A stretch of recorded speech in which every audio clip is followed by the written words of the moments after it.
Hi guys! Magandang gabi. Welcome back po dito sa Gandara sa your channel for showbiz update. Andito na naman nga po akong muli nagbabalik.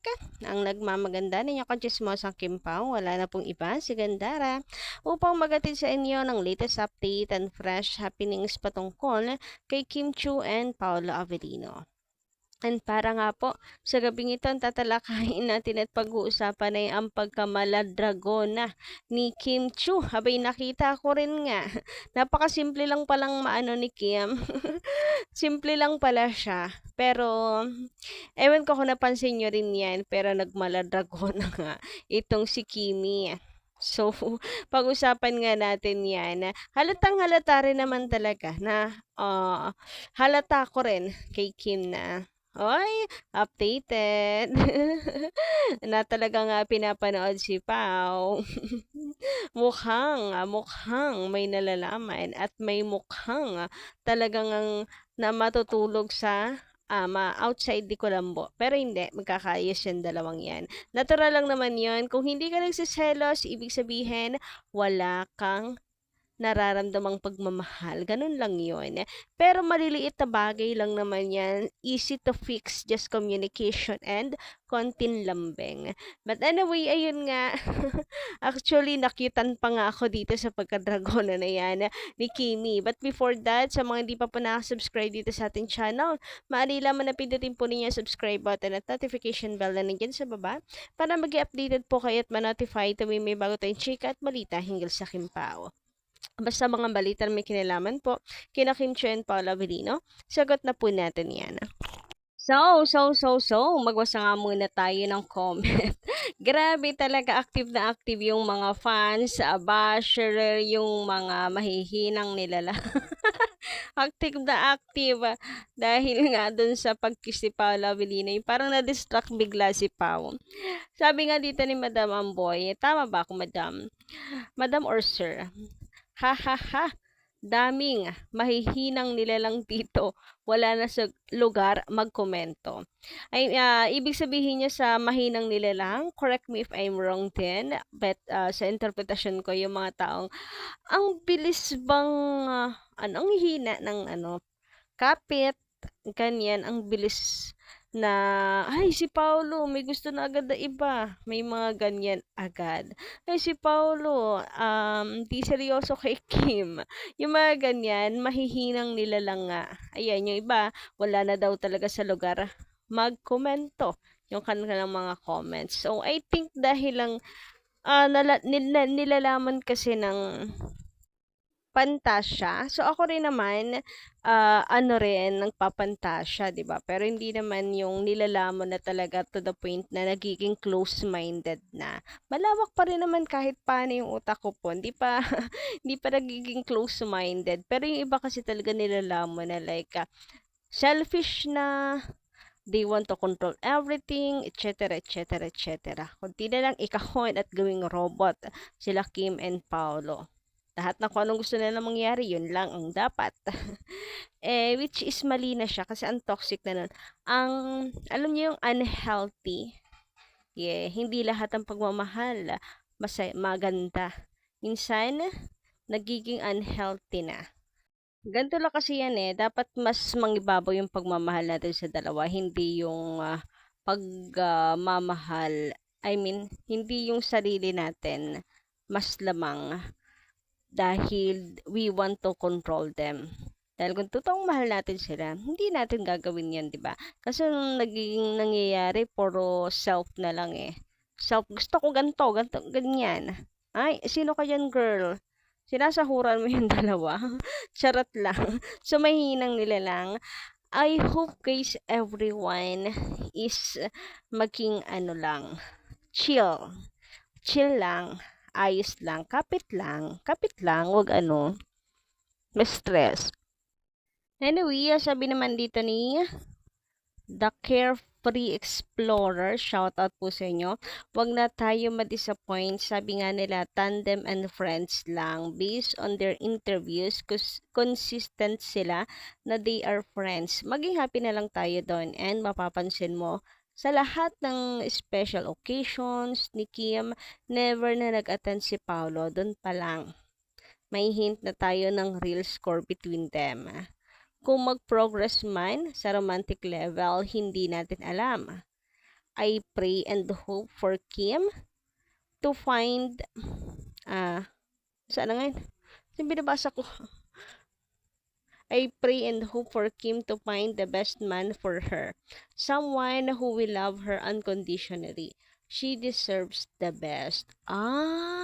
Si ating, yun naman yung base sa Kim Pao. They are just special friends.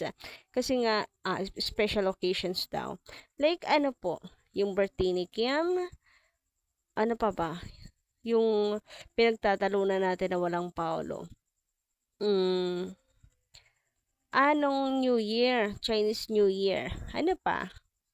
Parang ano naman yung sa birthday, nagkataon lang talaga siya kasi vacation. But, nung mga nakaraan, parang kasama naman si Pao sa mga special events sa buhay niya, ng family niya. And, sa Chinese New Year, hindi pumunta yun lang, hindi ko rin alam yung reason. Pero hindi naman ako naniniwala na friends lang yung label ng dalawa. Abay, sharing of saliva na po yan. Sa sharing na ng pause-pause yan. Paano ba naman kasi yung towel nila, isa yung straw na ginagamit, isa, diba?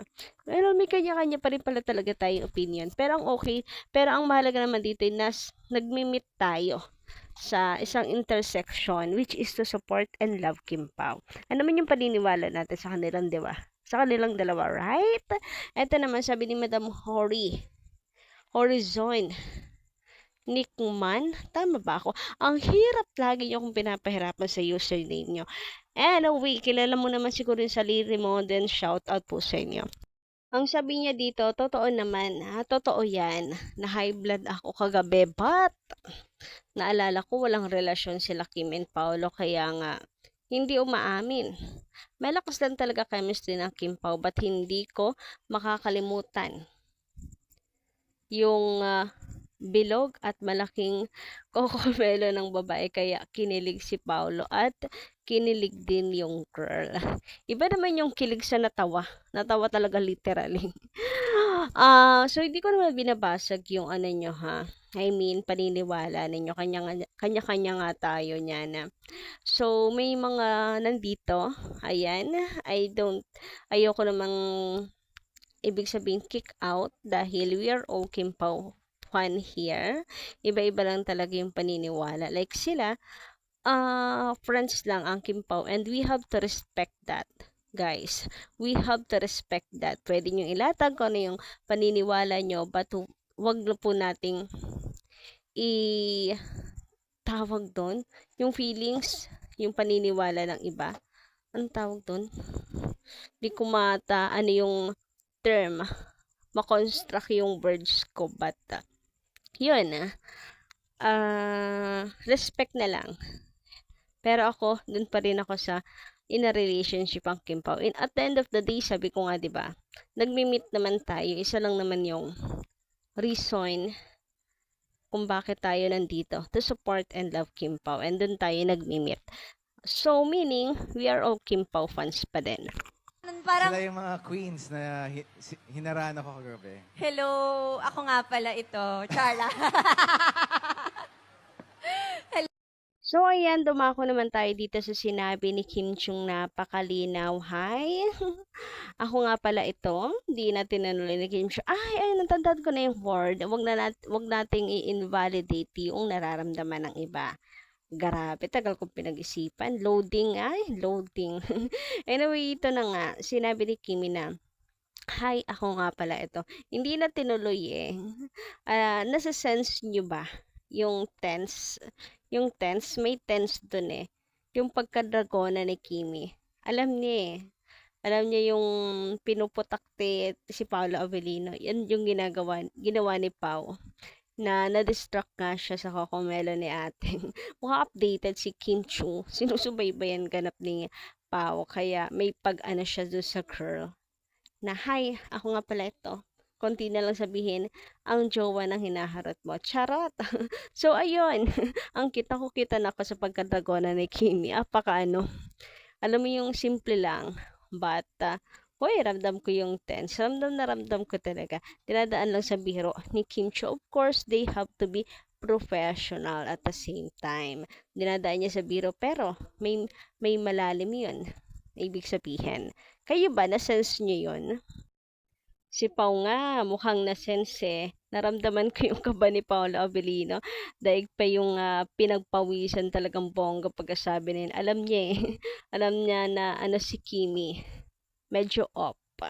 Ganyan. Kasi naman, tinuro mo pa kasi Pao. Anyway, kala mo ano ka ha? Lusot kay Kimi ha? Hindi. Kahit nasa event, dragona kung dragona. Charot. Akala ata ni pa makakalusot na ano lang, nanghaharana lang po ako. Babe, harana lang, trabaho lang. Wag ka, walang trabaho dito, charot. Anyway, hanggang dito lang muna aking update. Thank you so much po sa pakikinig and don't forget to click the subscribe button, notification bell for more updates. Maraming salamat.